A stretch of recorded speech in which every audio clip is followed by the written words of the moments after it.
down, yeah. I've been feeling so down, yeah. Can you tell me why?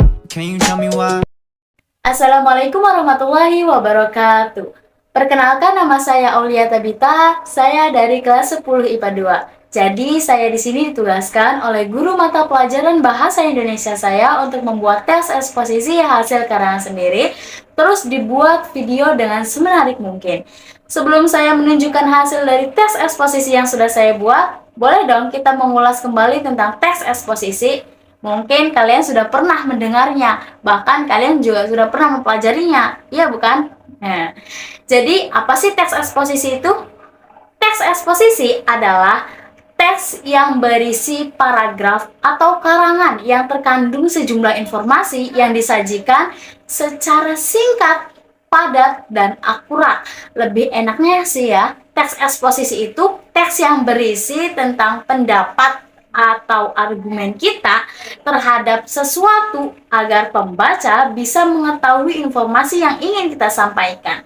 Nah, itu dia pengertiannya. Terus, tes eksposisi juga memiliki ciri-ciri loh.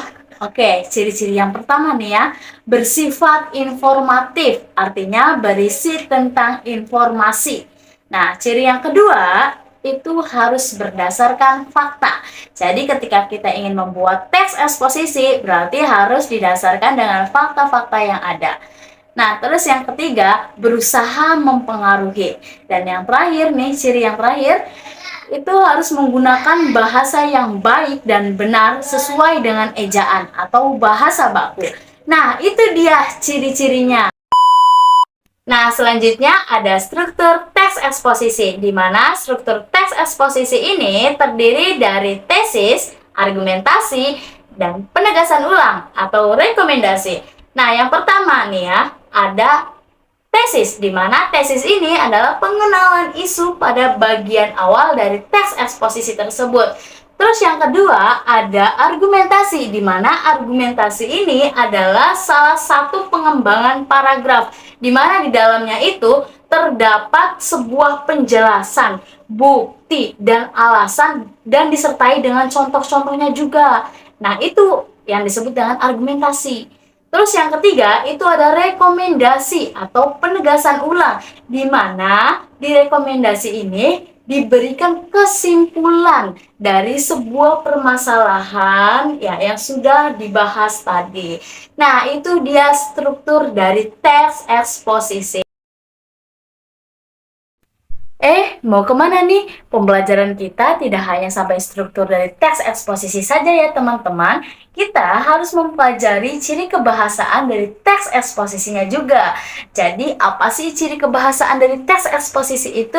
Oke, ciri yang pertama, ciri kebahasaan yang pertama ya, itu harus menggunakan pronomina persona, di mana pronomina itu artinya kata ganti dan persona itu artinya orang. Kalau kita gabungkan jadi satu, berarti kata ganti orang. Kenapa ya harus menggunakan kata ganti orang? Karena teks eksposisi itu teks yang mengungkapkan pendapat. Biasanya di dalam teks itu sering muncul kata saya, kita, kami, dan lain sebagainya. Makanya kita harus menggunakan pronomina persona. Terus yang kedua ada konjungsi, di mana konjungsi ini kata hubung. Biasanya ada konjungsi waktu atau temporal, konjungsi sebab akibat, dan lain sebagainya. Terus yang ketiga ada kata leksikal. Kata leksikal ini adalah yang mempunyai makna sesuai dengan benda atau barang tersebut. Nah, yang keempat ada fakta. Dan yang terakhir harus ada opini atau pendapat. Nah, itu dia penjelasan secara lengkap mengenai teks eksposisi. Sekarang kalian sudah tahu kan ciri-ciri, struktur, dan ciri kebahasaan dari teks eksposisi.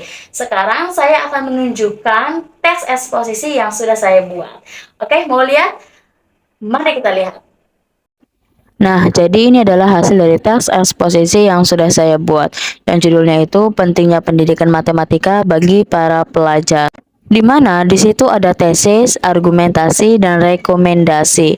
Mungkin kalian sudah tahu kan pengertian dari struktur teks eksposisi, karena di awal tadi saya sudah menjelaskan secara jelas mengenai struktur dari teks eksposisi.